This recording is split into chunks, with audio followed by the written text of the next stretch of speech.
Hi, I'm Tab Diesel. Welcome to our newest interview. He's an entrepreneur. He's been killing it in the music business, and we're gonna get a little bit more personal with him and find out what he's trying to do with the movement in Ottawa and worldwide. 10 worldwide. That's the Instagram name. It's down right now. Hashtag. And yeah, let's introduce to our main man over here. His government name is Mehdi.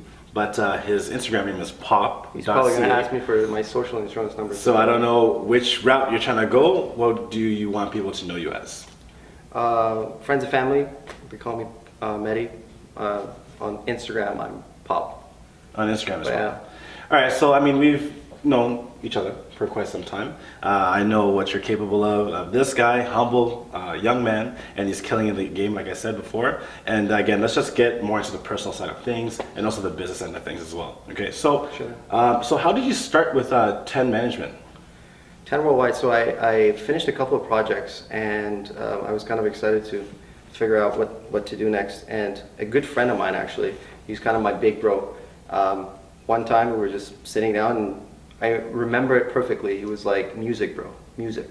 And so kind of took my time with it, figure out if that's something maybe I want to explore. And I love the entertainment business, and I love really just that fast-paced environment where you're working on a project, where you're working on a single, cover art. So it has that multimedia aspect to it. It has culture to it. It has social media, promotions, and obviously strategic planning. If you want to do something right, you gotta be like 10 steps ahead. So with that, I thought it was the perfect fit, and it was just about finding the right people to collaborate with and make something great happen. Perfect. And why did you actually get into the business in the first place? I know you have a lot on the go. You're doing multiple things, but specifically music. Again, you said it was a fast-paced environment. You love that. But why? What's the reason you are actually in the music business? What drives you every day? It's a very big question. Honestly, I'll tell you this. I'll give you my personal side. Is I love the challenge that it comes with, and going head to head with people that are obviously competing against you, but at the same time, you kind of, through the lens that you're looking at, it's like, oh, I love that kind of lifestyle, or I love that kind of impact that they're making on not just culture, but just every day. We listen to music all the time. And I looked at the stuff that I think I'm good at, and it was kind of like perfectly aligned. And for that, I said, let's fucking do it. By the way, can we swear? We can swear. We can definitely swear. Don't worry, I'll say it all the time. Fuck you. Fuck. Oh my gosh, fuck me. Anyways, so let's dive into what's the meaning of 10? 10. It's like an acronym for Tonight Ends Never. Okay. And it just goes back to how I think the business is run, which is you're never sleeping. Things happen, last second, and you're always working. If I'm not on my phone, I'm on my laptop. If I'm not on my laptop, I'm on my iPad. So it's just continuously just working. And sometimes you look at the time and you're like, oh shit, it's 3 a.m. I should probably go to sleep. I'm gonna break it down a little bit easier. What is the hardest part about starting a business, music management?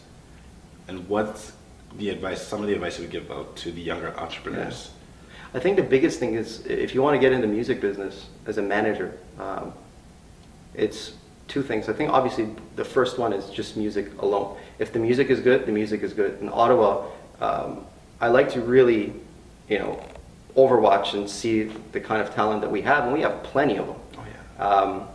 So I think music is obviously first, and then second is like choosing your path and saying, you know what, this is the artist that I think I should sign. And I'm going to do absolutely everything that I possibly can to make sure that their voice gets heard and that they're represented the way that they should. And so that they can focus on just making great music. Great advice. Yo. This man's a genius.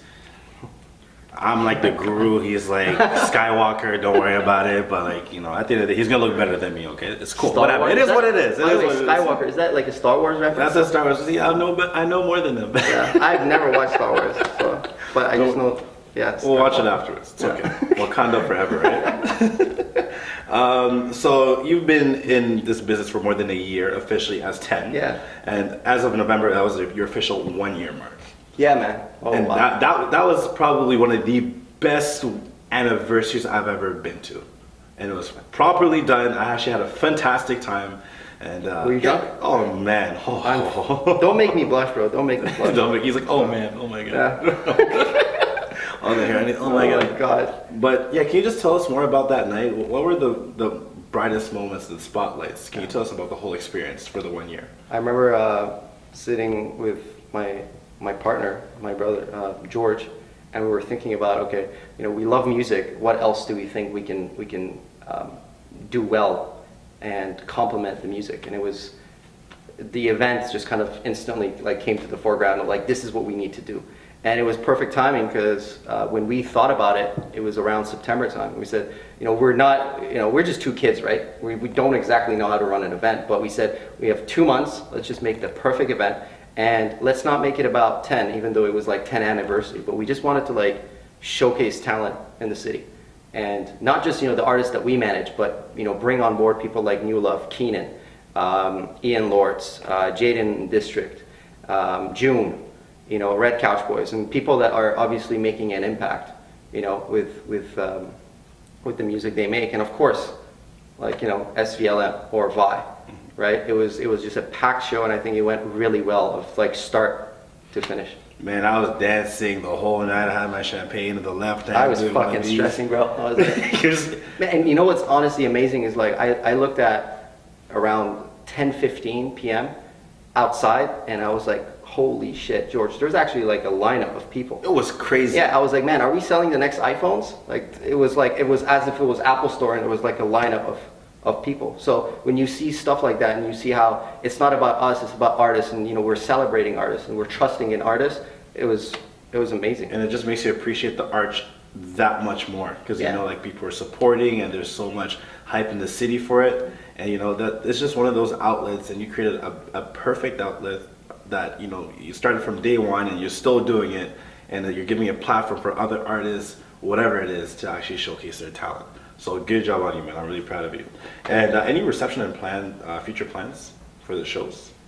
Actually, I was talking to George about it. Actually, we kind of, you know, we did like a teaser announcement.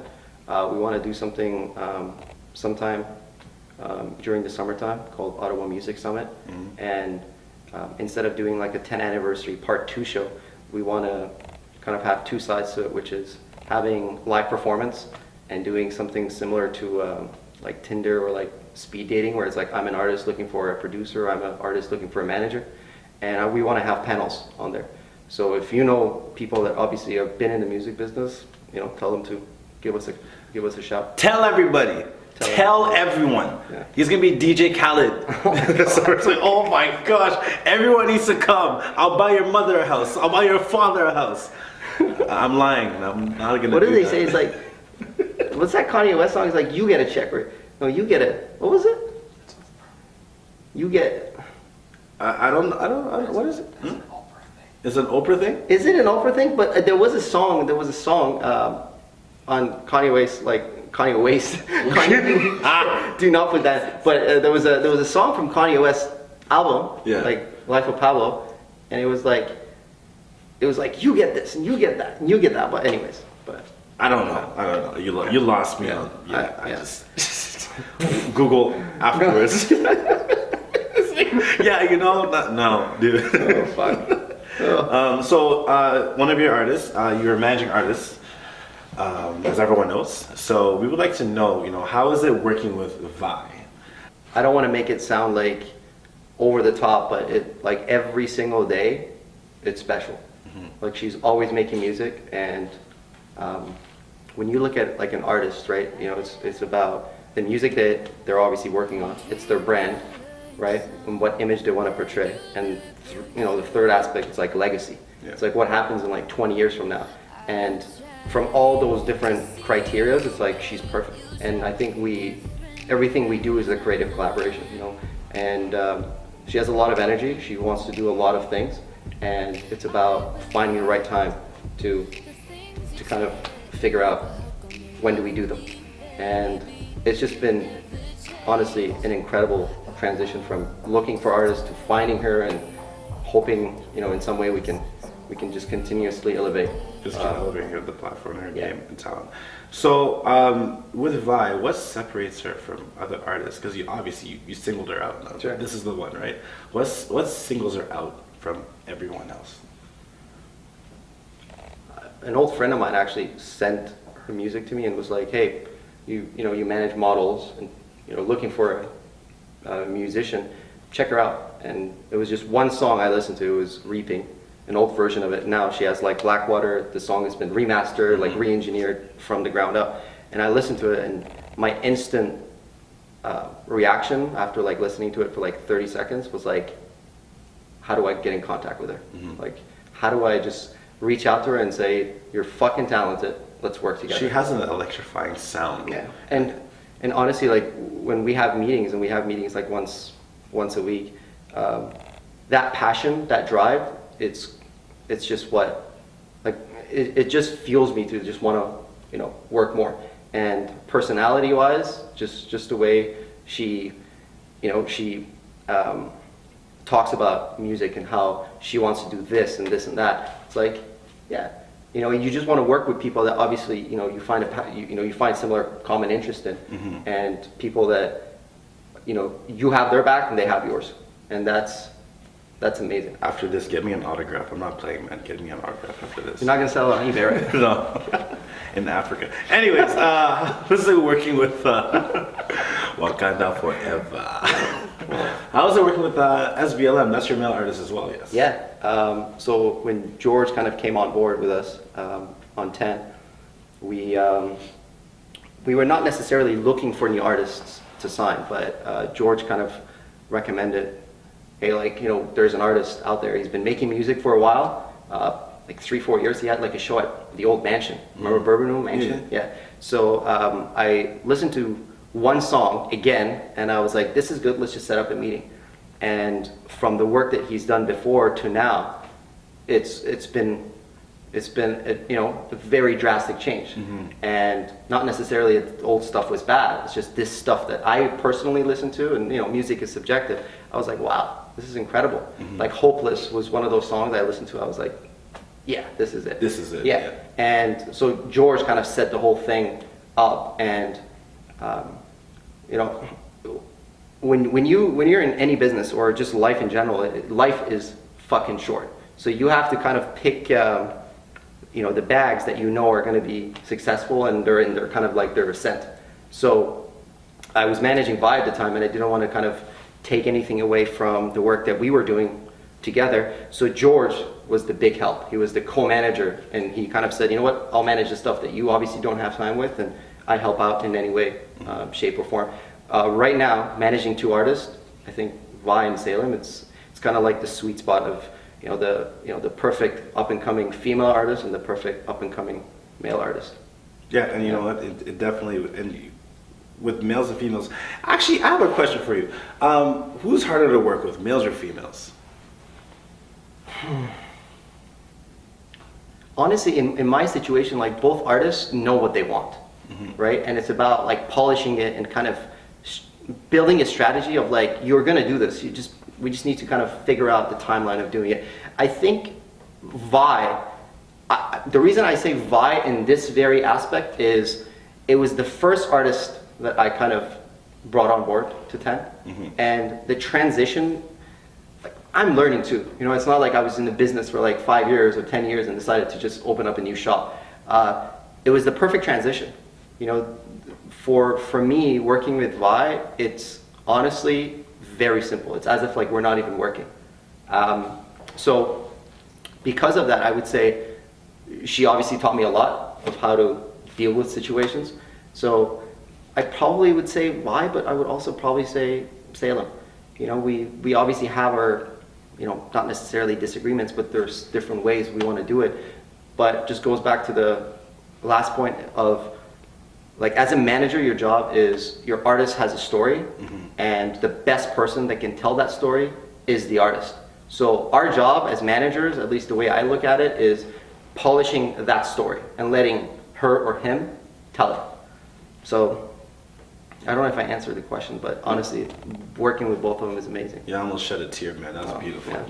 Where's Holy those bounty fuck. napkins, right? Can we get Kleenex up in this joint? I need some fucking Kleenex. So, you know, and having the success that you have had now, congratulations. Are you looking to signing any new artists? I think it's just when that time comes, it's kind of like my artist SVLM. He has a saying: "We'll cross that bridge when we get there." We're not constantly looking for new artists, but if something or someone catches our eye, I think it just again comes to resources. Like SVLM and Vi are signed, and you know, as a management company, we cannot blow up another artist if these two artists haven't done well already. So, if obviously, you know, an opportunity comes, we'll definitely, you know, look into it. But right now, Vi and SVLM are the focus. They are going to remain the focus. So it's about getting maybe the right resources. So maybe a new manager that comes on board that's passionate about music, is willing to fail a whole lot, and saying, yeah, maybe, you know, we can pair this manager up with this artist if there's chemistry, and then kind of oversee the whole progress, and the stuff that we've failed on before and the stuff that's worked, kind of use that as like as a formula or a recipe to make sure that that artist is also doing well. Everything is calculated. Everything is calculated and must be calculated. 10 fucking steps. I always love that. He always said everything is calculated, and I use that advice since day one. Trust me, I'm never calculated. This morning was horrible, but you know, it is what it is. So, what's next for 10? In the next 10 years? Oh God, if I'm alive. Honestly, right now, we kind of do like a once a year kind of a meeting with every artist, and obviously our plans. I think for this year, for Vi and SVLM is obviously continuing to make great music. SVLM has a couple, you know, big things out that we're going to probably talk about soon. So when it comes to music, it's just obviously more content and being able to kind of reach that out to the masses, so more people can get a chance to listen to it. And for us is honestly the two things we do really well, I think, and it's something we just want to kind of stick in our lane and kind of be the masters of it, as music. So that's SVLM and Vi, and doing shows. And so I think the Ottawa Music Summit that we want to do, it's a lot of a bigger take than what we did with just the first show. But I think with the right planning, again, being 10 steps ahead, everything is calculated. I think it will turn out very well. Now, just closing the final words, the final chapter. What's like the funniest thing that's ever happened to you? Just best experience in 10. Best experience. Actually, let me make it easier. Most embarrassing moment. Most embarrassing moment. Jeez. It wasn't when you stole my chicken noodle soup, right? I was thinking of it, but it's not the worst. Honestly, I'll tell you this is, I'll give you the shortest version, but like I want to kind of talk about it a little bit. Is like when I went through my Instagram and I was looking at 10 Worldwide's like Instagram page, and like the stuff that we were doing last year, this time, it's fucking unreal how, you know, this time just moves, and the amount of stuff that we've done in such a short period of time. I don't have, honestly, an embarrassing moment, and we probably should, because, you know, there's a saying, if you haven't failed, then, you know, you're probably not winning, but I don't know. I really, at least nothing comes to mind. If there is, I'll send you me a text. I'll send you a Snapchat so you can just put it, be like, you know what, he was actually bullshitting. There was a fucking mistake that was made, but no, man. I think working with good people that know exactly what they want, like those artists, Vi and SVLM, like they know what they want, and it's just about making it happen. And that's the kind of job I get to be fortunate enough to do, which is just, you know, make it happen. Look at it this way. So I think as an artist manager, right, I have a saying, if you want to like oversimplify it, it's like, my artist has a brand and a legacy, and I oversee that worldwide. And I think working with them, it's been so incredible that the fail you know, hopefully cross your finger, it never comes, but like it hasn't come yet. And it's, yeah, you just made me realize it's actually scary, because you probably want to fail, but yeah, not yet. Failing is the best thing that will happen to anyone until you come to that. Yeah. When you realize, and then when it happens to you, then you know, let me know. I'll make you fail on purpose. Trust me. I will make you. You will fail. be my biggest critique. Just, you know, I don't think you should have done that way. No, wrong. I'll be like, you know what? Did you schedule an appointment with me? I think I'm gonna take over 10. I think I should take over 10. We're not selling. We don't have stock options. We don't have stock options yet. Anyways, any final words you'd like to say to the viewers? Man, I just honestly, over the past year, it's been incredible. Like the community, like Ottawa music scene, just has embraced us. And the only thing we want to do at this point is just make great music and, you know, bring the city, you know, closer together. And it's not one of those things, support local. There is great music. Let's support it, and, you know, let's, you know, we're strong individually, but let's just be stronger. We're the strongest team, together. Yeah, that was a big speech. Shocked my life. And where can people find you on Instagram, Snapchat, and for 10 as well? Yeah, personally, it's pop.ca, so pop.ca. The company's Instagram handle is 10 Worldwide, and you can find me on Snapchat. I don't really Snapchat that much, but if you want to find me, it's XO Water. XO Water? Yeah. Perfect. Also, the links are going to be in the description as well, so you can find them there, and also 10 Worldwide. I'd like to thank everyone for watching this video. It was a pleasure having you here on the interview of the show. Appreciate it. And catch you next time, and I'll be managing 10. Peace out.